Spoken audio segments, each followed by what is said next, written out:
For competency number 3, I was able to sit in on an assessment with a new client and our clinical director.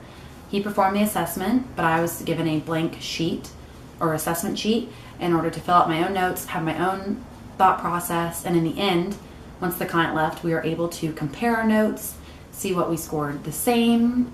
There's a section for like appearance and how they look and talk and are acting that day. So it was kind of cool to be able to see what he put and see what I put.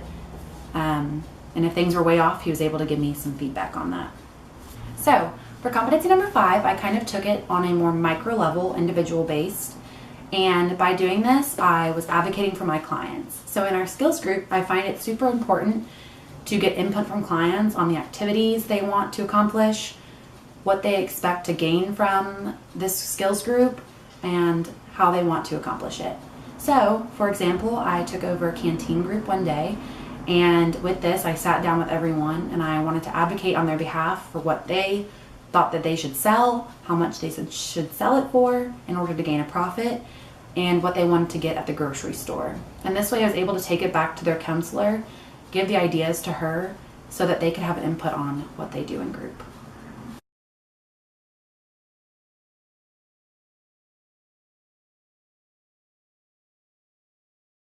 So for competency number 7, apply knowledge of human behavior and the social environment.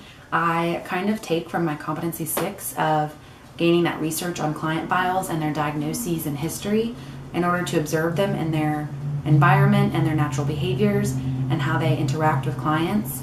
And by knowing their diagnoses and what the symptoms may be of those diagnoses and how it may affect them, I can observe their mood changes, if they're acting differently, if their interactions are inappropriate, and I can kind of jot those down in my own notes just so over a period of time I can see how they've changed for better or for worse.